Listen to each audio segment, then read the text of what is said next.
Welcome to a very special undecided voter conversation today on Newsflash, because today, as you know, in the wake of the New Hampshire primaries, Andrew Yang decided to suspend his campaign, and that left a bunch of undecided voters, and personally I'm of the belief that Andrew Yang should come in and endorse Bernie Sanders. That's a whole other conversation, but it does leave a bunch of undecided voters, including my very own father, who's on the show today to talk about maybe why he could be supporting Bernie Sanders. I'm trying to get into that position, but just in general, have a conversation about ideas of the campaign, who you're going to support, how it's looking so far. So first, let's start with this. Why did you support Andrew Yang? Like, what drew you to Andrew Yang in the first place? Well, I'd say his ideas about income inequality and how to fix it seemed pretty simple and effective, and it was a way to get at corporations who, just by their clever use of the tax code, can end up paying no tax, which in the end, corporations don't pay taxes. The people that own them pay the taxes, but the idea that they get all the profits as shareholders, it just, doesn't sit well. Every company should pay something, and he seemed to have a pretty good way to do it. So, was it with like universal basic income and right? That was the main way in which he was attempting to do it. And he did have some plan about taxing big tech, if I remember correctly, right? Right. Well, there's some detail around it, but it's basically a value-added tax, very common in Europe, but that would make sure that each company paid some minimum tax. I think that was really the end goal, which is to make sure that every company paid at least, fill in the number, 15% of their income, or some amount, and I think that if you could make something that's non-loopholeable, I think that would appeal to a lot of people, just out of a sense of fairness. And that would be more effective in trying to stop businesses wouldn't be able to hide their money out in the Caymans or something like that. Right. They just employ very complicated structures of moving money to different offshore locations, and the left hand loans money to the right hand, but it's really profits and should be taxed. There are a lot of maneuvers like that, and it's hard to catch it all, and a lot of it might be legal, but there should be some way to say, at the end of the day, you guys are going to have to pay 10% of your revenue in tax, or 10% of your number in tax, no matter what loophole you try. Yeah, and I think that's definitely something that, not because you're no socialist red flag waver by any stretch of the imagination, and I think that's just something that broadly Americans can kind of support. Well, I think I don't know how much like most I am, but I would say most. I don't really think that I'm against things that just don't seem fair, like the fact if Bernie is the true winner of the primary fair and square, there shouldn't be people in cahoots to cheat him out of it just because they don't like his policies, and they seem to have more power in the Democratic Party. To me, that's unfair to have.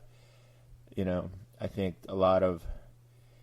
To me, I think not to get too in the weeds, but things like a bank CEO who can have deposits guaranteed by the government and lend them out for a small spread and can make 2% on $1 trillion, and he gets to become a billionaire in the process.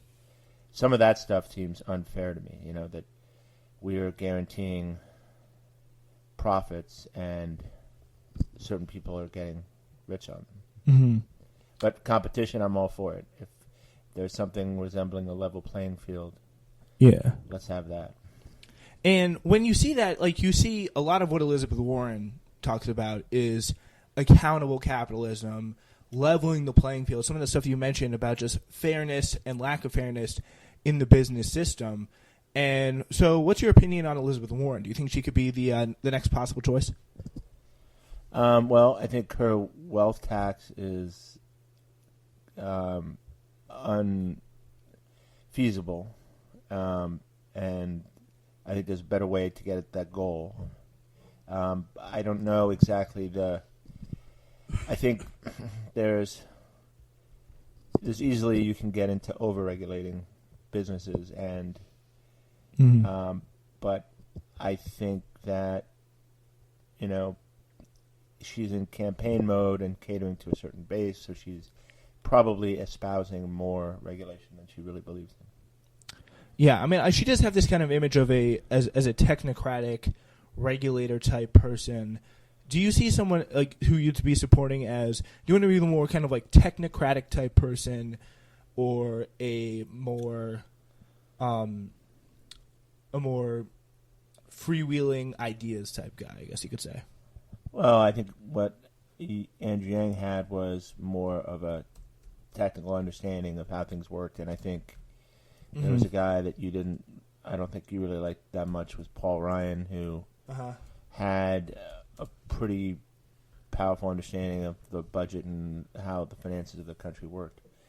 And he could talk pretty eloquently at it, but the unfortunate thing is nobody gets elected talking about spending cuts and fiscal austerity.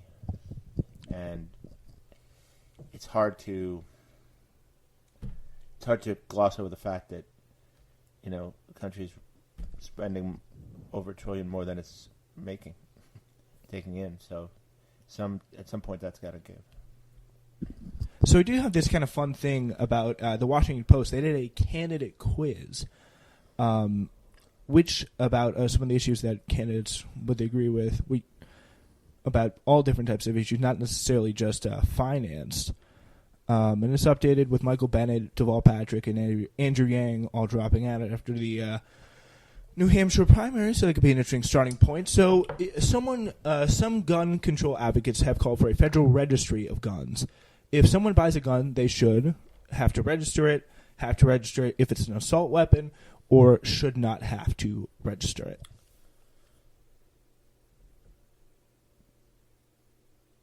If you buy a gun, should you have to register it? Yeah. And you can also say base a caveat on it off of assault weapons. Well, I'm all for registering it, but I don't think assault weapons should be in public. So you should have to. So should you only have to register it if it's an assault weapon, or? No, I have no problem with you registering a gun. Okay. Yeah. So I have to think about that one a little bit. All right. Here's maybe another. Over a certain caliber. Yeah. I just really don't see what registering it like. How is registering it going to stop you from like unloading it, like when it's a place where you shouldn't? But yeah. What I really liked is we had Chase Henges on a couple or some time ago. I think it was like a month ago at this point. But he said this really interesting solution of common sense gun control and more mental health spending, which is something that they could be a good bipartisan solution, because Republicans always say, oh, mental health is our problem. Democrats always say gun control is a problem, and I'm sure most Democrats will be fine with maybe investing in both. So what is common sense gun control in his mind? I think it's universal background checks. That's one. No, like ban on assault weapons, but I think that's the big one that sticks out in my mind. But it is interesting because there's definitely a lot of I think the stuff that Americans have 90% support on, like those high positions, is big. But I can get back to what the common sense gun control look, but it's not the top of my. I think the House right actually now. passed universal background checks, didn't they? I think so, and they tried to also ban bump stocks too. President did, but that just got backed up. It was like this is a very limited thing that they could do on that. But yeah, here's another one.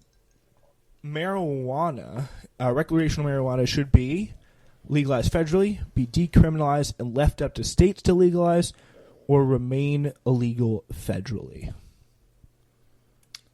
I would put that in the state's hands. Yeah, sure. States. Okay, decriminalize, left for states to legalize. All right, so fracking has contributed to a boom in the U.S. oil and gas production in the past decade, but it can affect the environment through groundwater contamination and continued reliance on fossil fuels. What should the U.S. do on fracking? Either ban it all, limit it, or better regulate it, or maintain the current policy of pretty much fracking is so good. Well, I would definitely be in the better regulation part. I don't think it should be banned entirely, because I think for every person that says, "Oh, it's definitely going to pollute my water," there's other people who say, "No, it can be done responsibly." And I'm just not sure which is the actual truth. Mm-hmm. I mean, I feel like, if you look at a lot of those people, I feel like much more of them have ties to not than more than not have ties to gun violence. Or sorry, not gun violence. I'm looking at the gun violence page here. But to fracking and fossil fuel companies. But back to this gun violence thing though. Before we move on, if it requires a license to drive a car, we should certainly require a license to own a gun. That's what they say. From a public health perspective, it should be at least as difficult to buy and transfer a firearm as it is to buy and transfer an automobile, in which decades of regulating cars has led to a dramatic improvement in automobile safety. So if you go through a course about how to own a gun responsibly, I think that's fair.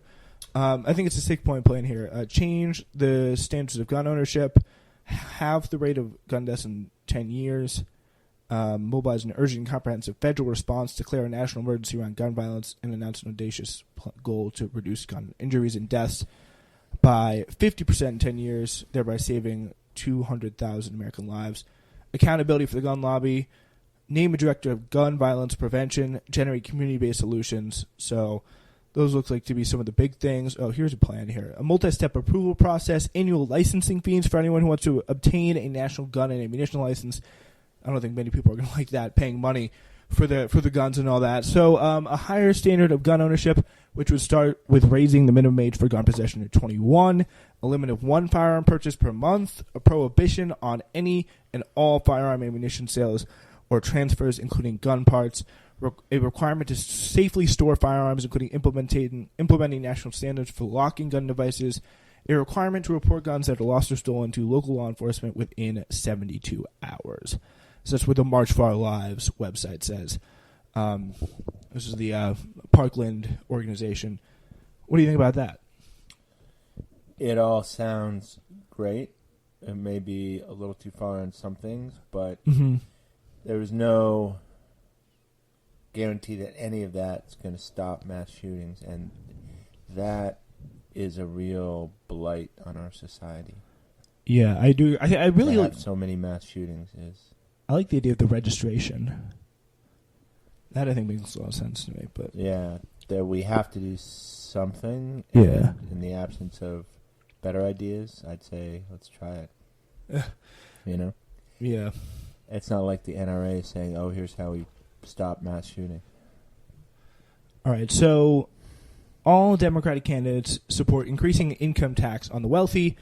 Some are proposing a wealth tax. Should the United States enact a wealth tax? No. All right. Some Americans currently get their health insurance through federal programs like Medicare and Medicaid. Government-run health insurance should cover everyone, should be an option for everyone, or should not be available to everyone. I'm okay with government-run healthcare being available to everyone. Oh, should be an option. Should be an option for everyone or cover everyone? It should be an option. All right. Okay.